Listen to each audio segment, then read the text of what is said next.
Hello, hello, my friends. Another dedicated candle review for you today. We're going to be talking about Bath& Body Works Pistachio Milk and Honey. Now, this is a fragrance that I actually purchased, I want to say about 2.5 months ago now. I think I purchased this at some point, maybe in January or early February. And I purchased it mainly with the idea that this smelled more like a summer fragrance to me, and there's a reason why.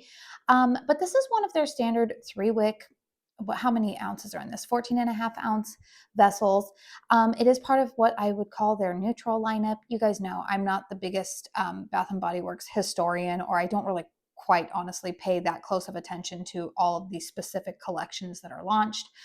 However, this candle is still showing available on the website. I know it's kind of come and gone because before I was looking for it on the website and I couldn't find it. But then today, when I went to do this review, I see that it's back on there.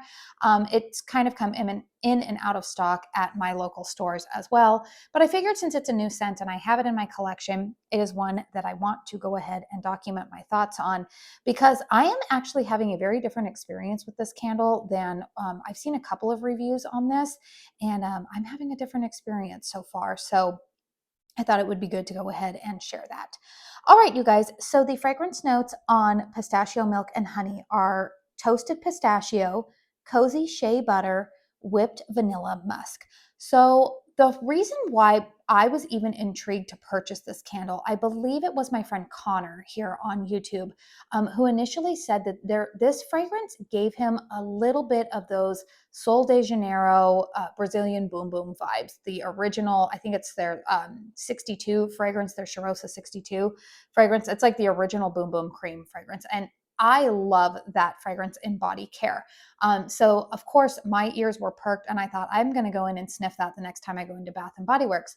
Sure enough, I went in and I smelled the fragrance, and I will tell you that I understand where people are coming from saying that this fragrance has definitely some similarities with that Brazilian Boom Boom cream. Even my teenager, who she loves that fragrance as well, she was sniffing this candle and she was like, oh, it kind of reminds me of Sol de Janeiro. And I was like, yeah, I can get that. I will tell you, I don't believe that it's like an exact dupe of the fragrance, because when this candle is burning, the fragrance note that I am really picking up on a lot is that shea butter, which is, I don't know if it's actually listed as a mid note or where it's at, but I will tell you that that fragrance to me kind of overtakes the pistachio. There is a slight element of muskiness to this. It again lends a little bit more of like a perfumey note to this. But yeah, I would tell you that to my nose, this is very much dominated by a shea butter fragrance. It reminds me a lot of like body care. Now, truthfully, I actually think that this fragrance would be really nice if they were to introduce it into their body care lineup, because I think that it would sell out. I think a lot of people would really enjoy this in body care. I'm going to tell you, in the candle format, I'm not loving this when it is burning. Now, I have some reasons why I suspect that I'm not loving it as much, and we're going to talk about that when we get into the performance of this candle. Um, but again, this to me, when it is burning, is coming across a little bit too heavy on that shea butter, and my nose is not really loving it. I think I'm coming to the conclusion that as much as I love fragrance, there are certain fragrances I love in body care or perfume format, but I don't necessarily always like them in home fragrance, and vice versa. There's a lot of home fragrance that I wouldn't necessarily want to wear on my body. And I feel like this to me is just too much shea butter. It's overtaking the pistachio note, which you guys know I love pistachio. And truthfully, in the past, I've really liked the way that Bath and Body Works has done pistachio. They don't do it as well as caramel sundaes, but they still do a good pistachio note. And I just feel like the shea butter note in this candle is taking over for that. Now, the reason why I suspect that is let's go ahead and talk about the performance, because this is where I want to tell you guys, I'm having a bit of a different experience than what I have seen some reviews on this candle. Some fellow reviewers have said. So other reviewers have said that this candle for them, uh, got like puny wicks. It was burning kind of dirty, got those smaller flames. I think it was also Greg from All About Candles. I think he also had that experience with this candle.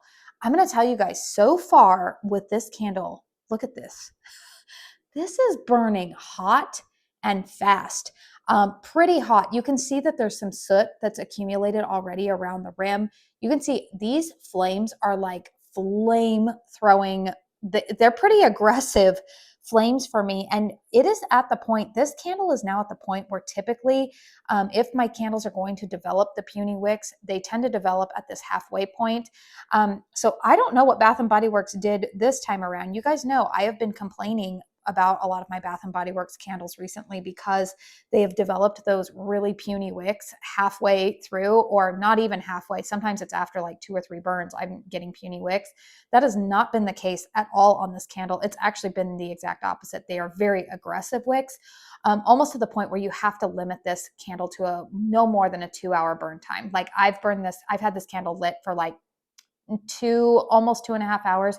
And you may not be able to see it here right now, but in person, I am getting plumes of black smoke coming up off of the wicks right now. I mean, it's burning very, very hot, which that leads me to why I think I'm just getting so much of that shea butter note. It's almost too aggressive and strong for me. I think it's because this candle is burning so hot that it's almost heating up those oils, so that they're out of balance. I feel like the wax is just too hot, that it doesn't smell scorched, it doesn't smell burned, but I think that it's releasing almost the intensity of the oils is just too much for my nose, which is kind of funny to say because again, I feel like I'm complaining both sides with Bath and Body Works right now because I feel like more recently, the majority of my candles have been having poor wick performance, which then in turn affects the strength and throw. But I'm experiencing with this one that it's the exact opposite. It's almost so strong that it's emitting too many fragrance oils, and it's also altering the fragrance in a way that I am not thoroughly enjoying it. So strength and throw on this, because it has been so such a heavy hitter here in terms of like these flames being so aggressive. This candle in an open concept is a good solid 7.5 for me. Again, a lot of people have been saying this one was light for me. It was a bedroom candle. I had this one out in my open concept the other day burning, and it filled up this room. You know what, I'm almost going to give this an 8, honestly. Like that's how hot it's burning. It filled up the open concept living room, through into my kitchen, and the fragrance lingered for like another like 2 hours on it. So that's where I'm saying like I don't. That's where I'm hesitant to like give it a 9, because I know some other people have not been having that experience. But I don't know. I don't know if it's just that this particular batch, which I will have the batch number listed down below, so that way you can compare. They tweaked it or something happened, but this one again, burning really hot, burning really fast, and burning, kind of dirty. It's that I'm not getting a sooty smell, but I'm definitely feeling like the wax is getting so hot that it's just putting out way too many fragrance oils. Or again, they're out of balance. I feel like it's just become a shea butter type of candle instead of it being what I was smelling on Cold Sniff, which had a little bit more pistachio in there. You got a little bit of vanilla, and with a touch of shea butter. I just feel like when this candle is burning, it's out of balance. So those are my thoughts on this candle. Let me know in the comment box down below what your burn experience has been with this one. Have you been in the camp where it has not been performing very well for you? Or have you gotten one like mine, which is just it's really performing all right. Let me know in the comment box down below what your experience has been. If you found this video helpful, please make sure you hit the old thumbs up button. It really helps me out with the old YouTube algorithm. Consider subscribing to my channel if you are new. This weekend, I hope to bring to you guys my Caramel Sundays haul, and I'm also going to be sitting down and sharing with you my candle chat for early April. So anyways, you guys, I do want to say thank you so very, very much for spending your time here with me today. And until my next one, I hope you all go out and have a very blessed day. Bye.